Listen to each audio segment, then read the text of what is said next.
달콤한 말씀, 행복한 하루 말씀 시작하도록 하겠습니다. 오늘 함께 나눌 말씀은 이사야서 33장 1절에서 16절 말씀입니다. 너 학대를 당하지 아니하고도 학대하며 속이고도 속임을 당하지 아니한 자여 화 있을진저. 내가 학대하기를 그치면 내가 학대를 당할 것이며 내가 속이기를 그치면 사람이 너를 속이리라. 여호와여 우리에게 은혜를 베푸소서. 우리가 주를 앙망하오니 주는 아침마다 우리의 팔이 되시며 환난 때에 우리의 구원이 되소서. 요란한 소리로 말미암아 민족들이 도망하며 주께서 일어나심으로 말미암아 나라들이 흩어졌나이다. 황충의 때같이 사람이 너희의 노량물을 모을 것이며 메뚜기가 뛰어오름같이 그들이 그 위로 뛰어오르리라. 여호와께서는 지극히 존귀하시니 그는 높은 곳에 거하시며 정의와 공의를 시온에 충만하게 하심이라. 내 시대에 평안함이 있으며 구원과 지혜와 지식이 풍성할 것이니 여호와를 경외함이 내 보배니라. 보라, 그들의 용사가 밖에서 부르짖으며 평화의 사신들이 슬피 곡하며 대로가 황폐하여 행인이 끊어지며 대적이 조약을 파하고 성읍들을 멸시하며 사람을 생각하지 아니하며 땅이 슬퍼하고 쇠잔하며 레바논은 부끄러워하고 마르며 샤론은 사막과 같고 바산과 갈멜은 나뭇잎을 떨어뜨린도다. 여호와께서 이르시되 내가 이제 일어나며 내가 이제 나를 높이며 내가 이제 지극히 높아지리니 너희가 결을 잉태하고 짚을 해산할 것이며 너희의 호흡은 불이 되어 너희를 삼킬 것이며 민족들은 불에 굽는 횃돌 같겠고 잘라서 불에 사르는 가시나무 같으리로다. 너희 먼데 있는 자들아 내가 행한 것을 들으라. 너희 가까이에 있는 자들아 나의 권능을 알라. 시온의 죄인들이 두려워하며 경건하지 아니한 자들이 떨며 이르기를 우리 중에 누가 삼키는 불과 함께 거하겠으며 우리 중에 누가 영영이 타는 것과 함께 거하리오 하도다. 오직 공의롭게 행한 자, 정직히 말한 자, 토색한 재물을 가증히 여긴 자, 손을 흔들어 뇌물을 받지 아니한 자, 귀를 막아 피 흘리려는 꾀를 듣지 아니한 자, 눈을 감아 악을 보지 아니하는 자, 그는 높은 곳에 거하리니 견고한 바위가 그의 요새가 되며 그의 양식은 공급되고 그의 물은 끊어지지 아니하리라. 아멘. 오늘 말씀은 당시 세계 최강 아시리아 제국을 향한 하나님의 심판과 또 그와 함께한 모든 악인들에 대한 하나님의 심판의 메시지를 전하고 있습니다. 당시에 이제 아수르 왕 그리고 그가 보낸 사신 그 사느립이 예루살렘을 이제 침공하는 그런 상황이었어요.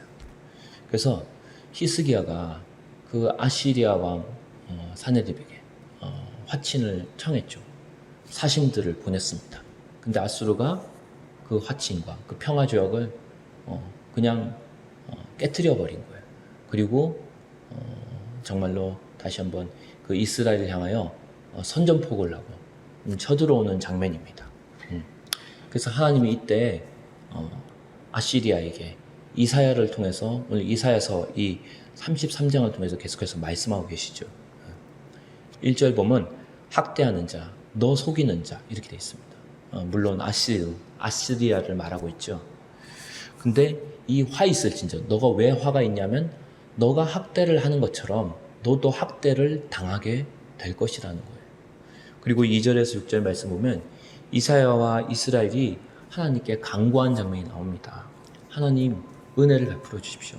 하나님 우리를 아수르로부터 대적으로부터 원수로부터 구원해 주십시오.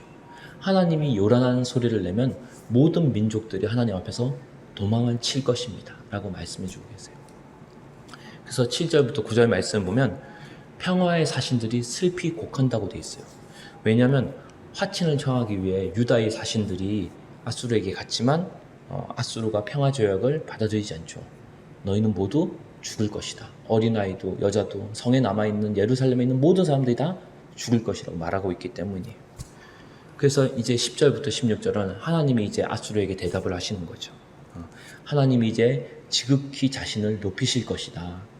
하나님이 권능으로 정말로 맹렬한 불처럼 악인들을 삼킬 거라고 말씀해주고 계시는 거예요.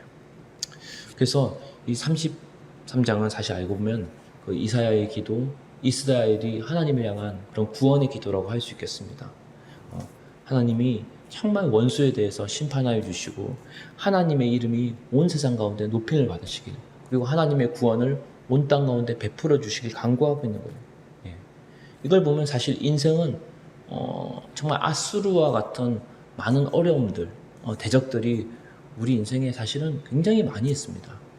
제가 요즘 읽은 책이 있는데 그 책 제목이 뭐냐 하면은 낯선 일상을 찾아 틈만 나면 걸었다라는 어떤 여행 후기 같은 책이거든요.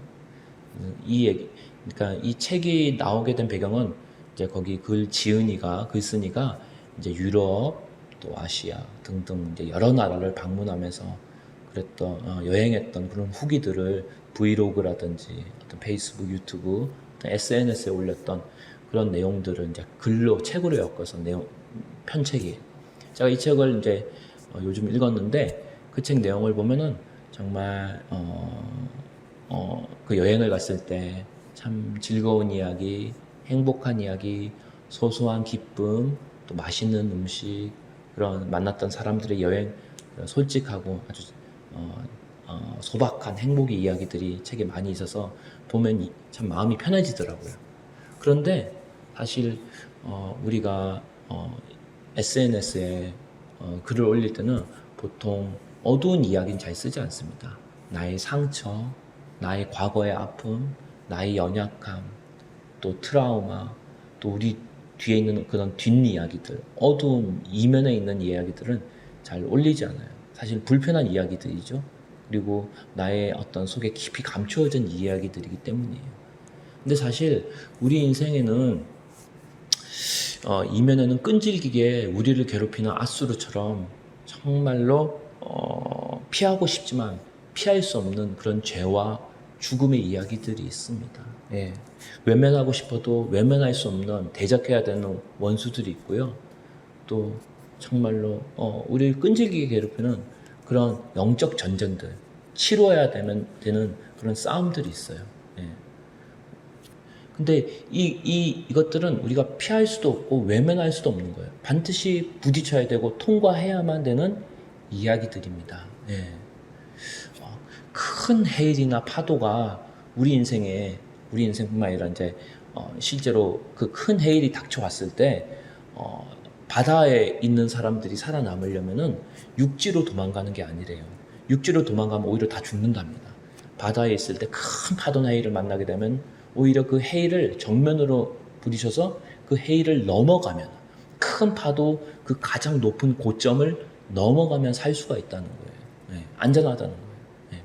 우리 인생에 큰 해일이나 파도 같은 그런 어려움과 고난들은 계속해서 찾아옵니다. 근데 그거를 외면하고 도망치고 뒤로 후퇴하면요, 그 파도들이 오히려 우리를 삼켜버리는 거예요. 근데 하나님께서는 그 파도를 만났을 때 그 파도를 회피하는 게 아니라 오히려 주님과 함께 그 파도의 고점을, 가장 어려운 순간들을 넘어가길 원하시는 거예요. 그때 주님과 함께 넘어가면 반드시 우리를 구원하시고 그 어려움의 고난의 파도로부터 우리를 구원하신 줄 믿습니다. 그래서 특별히 오늘 우리가 이 약속의 이 말씀들을 붙잡고 기도할 때 좀 정면 돌파했으면 좋겠어요. 고난이 왔을 때 주님과 함께라면 넘어갈 수 있는 줄, 통과할 수 있는 줄 믿습니다. 예. 2700년 전에 이스라엘과 이사야와 히스기야와 함께했던 주님은 오늘 이 시간에도 우리와 함께 하십니다. 그리고 하나님의 그 약속은 오늘도 유효합니다. 여전히 능력 있고 권능이 있는 거예요. 오늘 여러분에게 이스라엘을 통해 하나님께서 주시는 이 약속의 말씀을 끝까지 굳건하게 붙잡고 우리에게 아수르처럼 대적해오는 그런 어려움들, 고난들, 원수들, 대적들을 정말 믿음으로 정면 돌파함으로 하나님의 구원을 여러분의 인생에서 체험할 수 있기를, 그리고 그런 하루, 그런 한 주 되기를 주님의 이름으로 축원합니다.